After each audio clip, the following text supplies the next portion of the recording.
Hey everyone, welcome to my kitchen. My name is Samantha, and this week for Top Dog Tips, I want to show you guys how to make a homemade ground beef dog food recipe.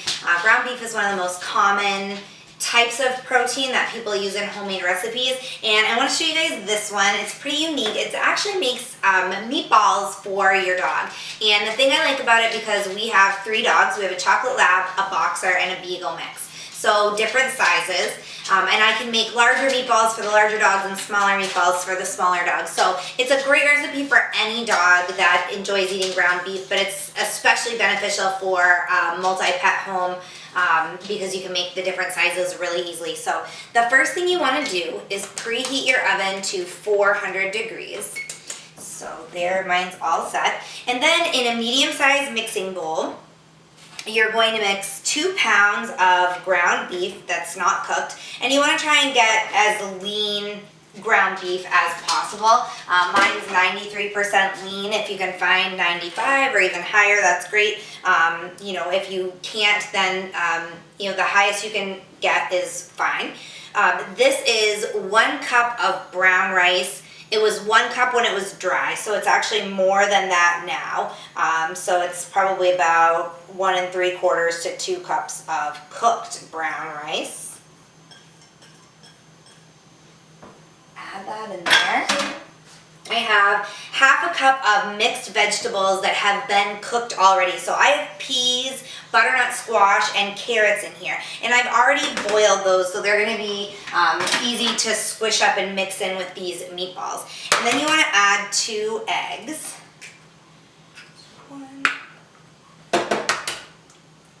If your dog needs extra calcium, you could even add the egg shells into this mixture. And then you're going to squish it all up just like meatballs. You want to, if you've ever made homemade meatballs, it's the same thing. So you're going to get in there with your hands, use your hands, squish everything up, squish the vegetables, and mix the beef and the rice together. Make sure that and actually if you wanted to, like I said, the vegetables are really easy to squish and combine, but if you wanted to run them through a food processor beforehand, you could do that. And then you're just going to make sure that everything's mixed really, really well. Once you've got it all mixed, what you want to do is take a cookie sheet and make sure that you grease it really, really well. Since you're using a really lean ground beef, you don't want it to stick. So you want to make sure that you really grease it well. And hopefully by this time your oven has preheated to the 400 degrees.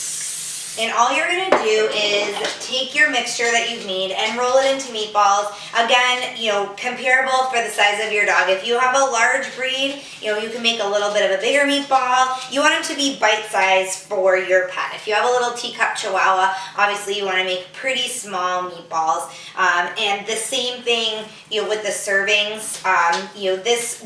This mixture will yield about 4 servings for my larger breeds. If you have a very small dog, this is going to yield a lot more servings than that. For a very small breed, you might get 10 or 12 servings out of this. The other thing that you can do if you have a large breed, and what I normally do is double or even triple this recipe, and you can make extra. And what you can do is place, instead of greasing a cookie sheet, place some parchment paper on the cookie sheet, roll your meatballs out, sit them on the parchment paper lined cookie sheet, and then freeze them. And once the meatballs are frozen, you can take them obviously off the parchment paper, put them in an airtight container or a Ziploc bag, and you can freeze them for up to 3 months, and then you'll just cook them when you want to prepare them.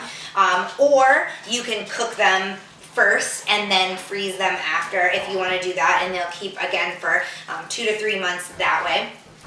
So I like to make a large batch and make some extras to keep in the freezer, and that way if I have a week where I don't have time to make dog food, I have some ready to go. And what you're going to do is feed your dog, obviously according to his size, you're going to put 4 or 5 meatballs, maybe 2 or 3 meatballs. However, if you feed your dog typically, say like a half a cup in the morning and a half a cup at night, if you have a small dog, these meatballs are probably only about I mean, it depends on the size that you're making. The ones that I'm making, I would say they're probably about 1/4 of a cup, maybe a little bit smaller than that. So, like for my dogs, for example, I usually get a cup in the morning and a cup at night.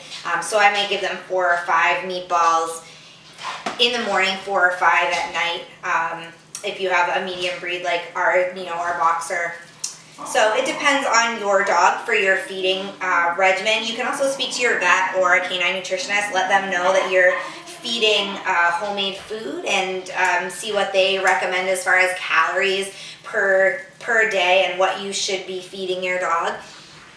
The other thing that your vet or a canine nutritionist may recommend for a homemade diet is supplements. If your dog, as I said, needs some extra calcium, you can throw the eggshells in there to give them some extra calcium. You can also add a calcium supplement to this food, or you could add a little bit of fish oil, whatever the case may be that your dog needs. Homemade food really gives you the ability to be able to cater to your dog's needs. So before you decide to switch to a homemade diet, be sure to talk to your vet. If you've already switched, then you know the drill, and you can certainly cater this recipe to your dog's needs. If you have any questions, feel free to reach out and email me.